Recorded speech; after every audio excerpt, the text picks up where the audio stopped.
Então, professora, só para você entender, né? Nós vamos fazer uma cartilha na internet, né? Com essas doenças e esses maus, né?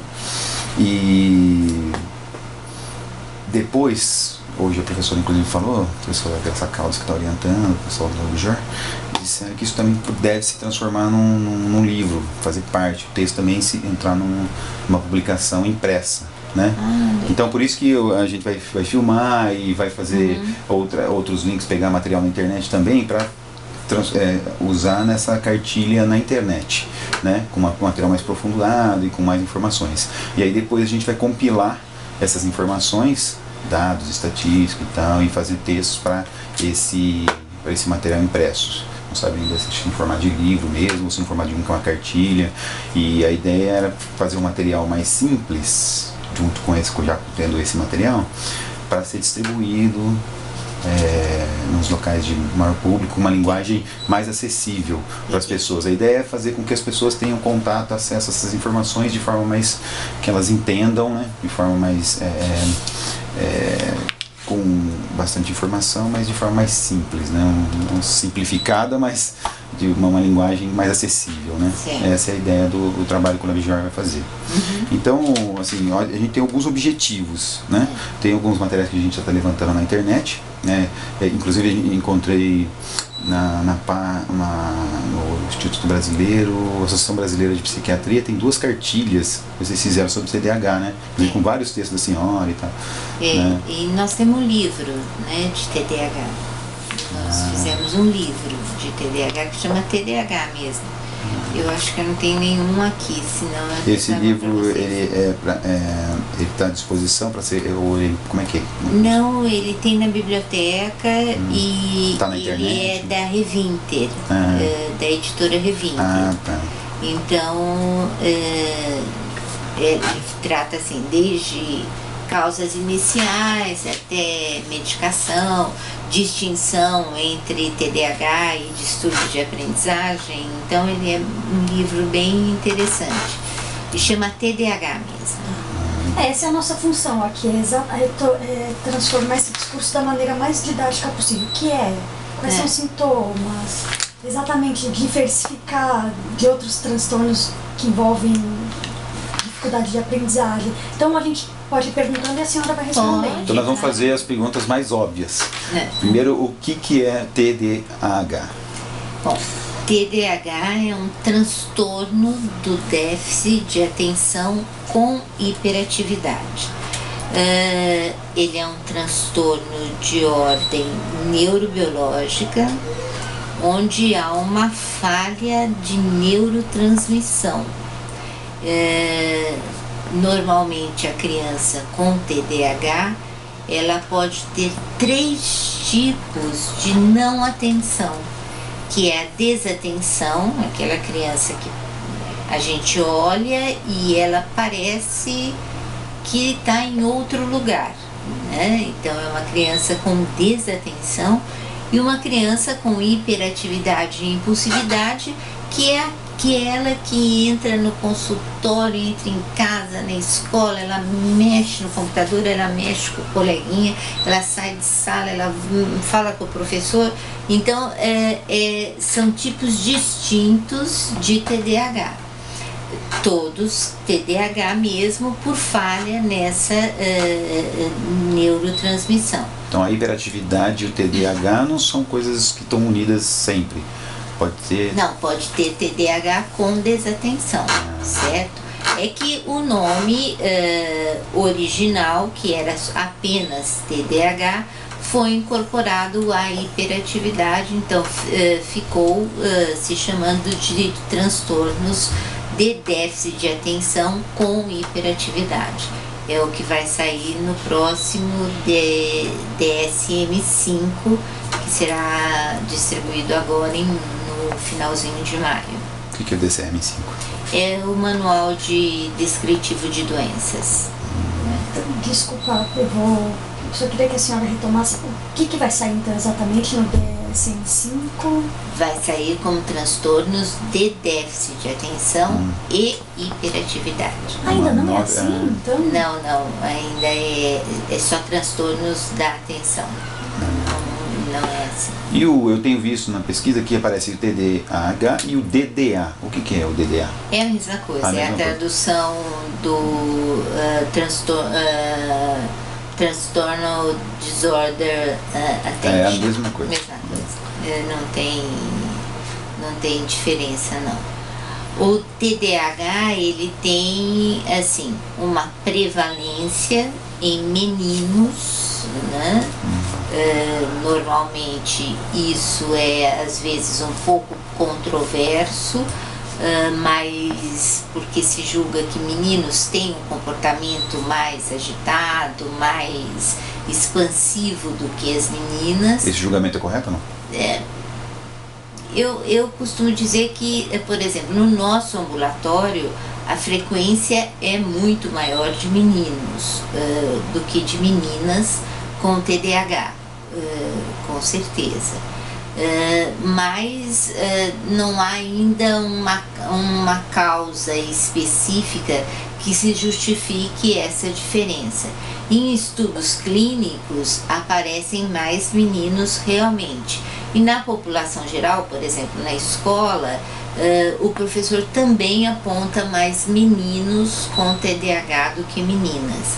Pode ser por causa do comportamento? Pode. O TDAH é muito relacionado ao comportamento, né? Até há muito pouco tempo atrás, se desconhecia que ele era uma doença de ordem neurobiológica e ele era visto apenas como uma doença comportamental, né? Então isso faz com que a pessoa ainda fique com aquele resquício de que é o comportamento que está errado. Mas não, nós temos causas internas que de fato possibilitam o TDAH e temos causas externas que também possibilitam o TDAH, né? Há como se diagnosticar o TDAH precocemente? Não é necessário a criança chegar na escola, como por exemplo nos distúrbios de aprendizagem, para que se tenha um quadro já mais ou menos definido, né? Por quê? É aquela criança que chora muito, muito agitada no berço, que às vezes tem um pequeno atraso da aquisição da fala. Então é aquela criança que você pergunta para mim, mas ela é igual ao seu outro filho ou igual ao priminho? Ela fala não, ela é mais agitada, mais ansiosa, ela procura mais determinados estímulos do que a criança que não tem o problema. A senhora falou duas coisas aqui antes da gente seguir. Primeiro, prevalência em meninos. A gente ouve falar popularmente que os meninos são mais agitados que as meninas. Inclusive na gestação muitas mães falam isso. Olha, o menino chuta mais do que a menina. Isso tem relação com... não. Com o TDAH não. Mas tem uma relação com a verdade, essa coisa do menino ser mais agitado do que a menina? O menino normalmente é um pouco mais agitado, se bem que isso a gente podia dizer até uns 10 anos atrás. Mas agora, em função dessas novas tecnologias que a criança tem, ela, pelo contrário, ela tende a ser mais hipoativa, né?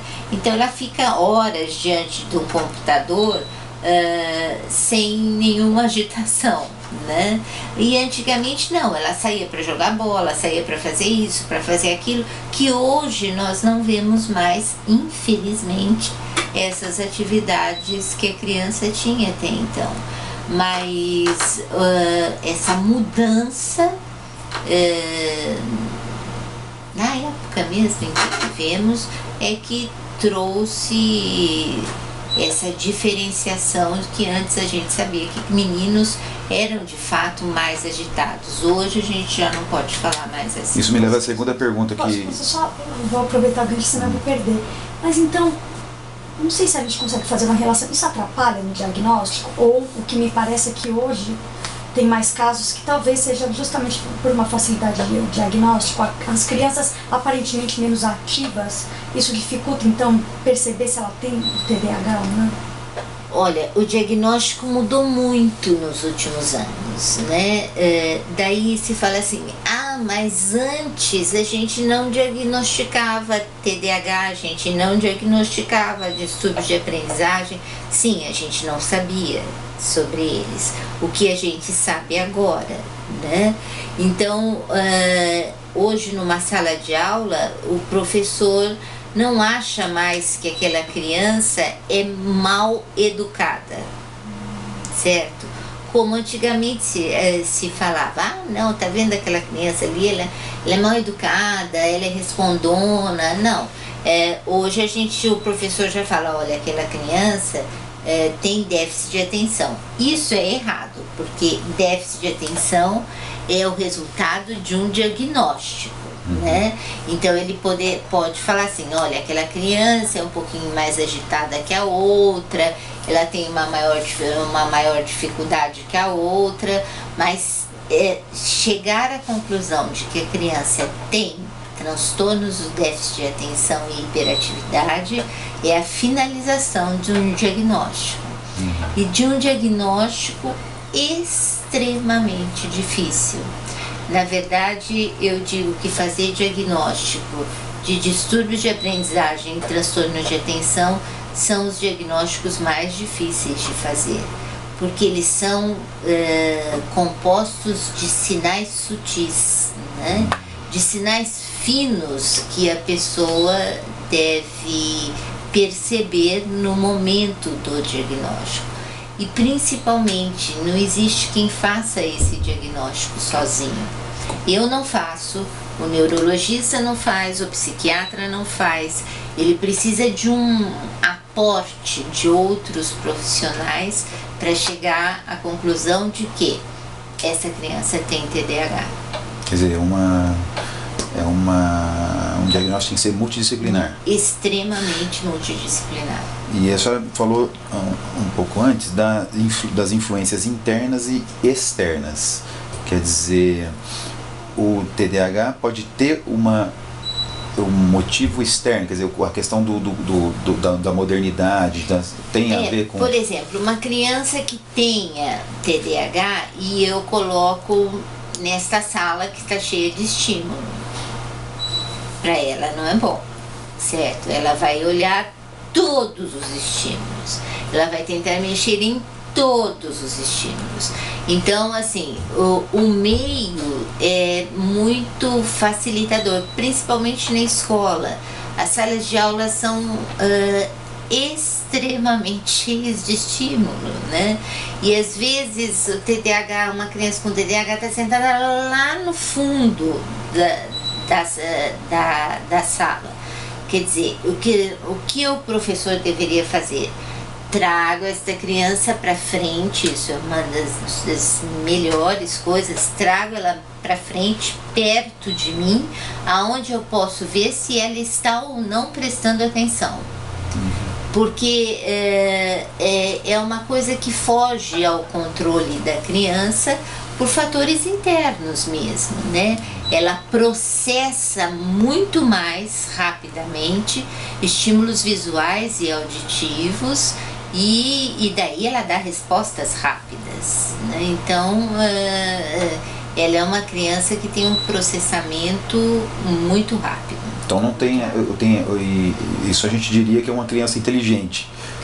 Num dado momento. Tanto a criança com distúrbio de aprendizagem e a criança com TDAH são normais, de inteligência normal. Se não for normal, não é TDAH e não é distúrbio de aprendizagem. Entendi. Mas eu queria entender então qual que é o limiar, porque o que me parece é que uma criança tem que ser estimulada. O que me parece é que ela tem que mostrar que ela está percebendo as coisas, que ela está aprendendo. Quando então não é normal? Quando que a gente começa a perceber que pode existir um transtorno? Na verdade, o que ocorre tanto nos dois quadros é uma falha funcional, né? não é uma falha estrutural. A criança não tem um problema de lesão. Isso não existe, né? Ela tem uma disfunção. Então, por exemplo, enquanto eu posso rabiscar aqui, vamos ver se que é o caderno aqui. Ah, ó. Eu gosto de rabiscar, sabe por quê? Fica mais fácil. Eu gosto assim. Supondo que isto seja um cérebro, tá? Supondo. Será que Isso é só uma suposição, né? Eu recebo estímulos de forma sensorial, né? Então eu recebo estímulos via visão, audição, tato, estímulos gustativos, né? Então eu recebo este estímulo. Essa entrada do estímulo na criança com TDAH e distúrbios de aprendizagem é normal. Ela não tem nada de diferente da minha, da de vocês. Quando esse estímulo é recebido, se ele é visual, ele é encaminhado para a área occipital, certo? E lá ele vai ser processado de várias formas, tá? Até aqui tudo bem, certo? Então vamos supor que o estímulo seja a palavrinha casa. Ela vai chegar assim aqui? Não, ela vai chegar assim, ó, desestruturada, tá? Daí eu vou processar o C, o A, o S, o A. O estímulo pode ficar aqui parado? Não. Então, ele tem que caminhar e ele vai caminhar para áreas de ordem parietal e a ordem temporal. E daí eu vou dar o tom da coisa, né? Eu vou juntar o casa, eu vou tentar me lembrar de outras experiências que eu tenho com casa e assim sucessivamente. Quando eu faço isso, eu jogo essa informaçãozinha aqui no frontal e vou pôr o meu feeling nessa casa. Eu tenho uma casa, a minha casa é agradável, a minha casa tem X quartos, etc, etc. Quando eu faço isso, eu levo para a área pré-frontal e dou uma resposta. Resposta é o quê? É motor. Eu falo, eu gesticulo, certo? Então a resposta é sempre um ato motor. E daí eu falo casa, certo? O que acontece com a criança, por exemplo, que tem um problema de distúrbio de aprendizagem? Depois eu vou falar do TDAH. A informação vai entrar, ela vai ser processada muito bem. Quando ela chega aqui na área temporal, do temporal esquerdo, ela falha no processamento. Então, a partir disso, eu emito para cá respostas inadequadas e dou resposta inadequada ao meio. É fácil? Imagino que não. Não, é difícil. No TDAH, o que acontece? A falha está aqui na região frontal. No distúrbio de aprendizagem, a falha está aqui na região temporoparietal. Então, só um parênteses, professora, porque como eu não sou da área médica, para mim é mais difícil. Então, a área temporal é referente a quê e a outra a quê? A temporal é referente a distúrbios de aprendizagem e a frontal é referente aos transtornos do déficit de atenção. Sim. Então, a criança processa, quando chega aqui, ela tem ou impulsividade ou é onde está a minha abstração, os meus sentimentos, o meu julgamento de valores, as minhas memórias internas. Então, tá tudo aqui. E daí ela dá uma resposta inadequada ao meio, tá? Então, é sempre... Aqui tem lesão, professora? Não tem. Esse cérebro é perfeitamente normal. Perfeitamente Mas normal. onde está o problema? problema, se é que eu posso chamar de Isso foi problema. identificado por neuroimagem. Isso tudo é identificado. Conseguiu chegar a essa ideia de que dá o problema aí por causa da iluminação. Com certeza, com certeza. O problema está em que, assim, eu e você usamos esse caminho certo.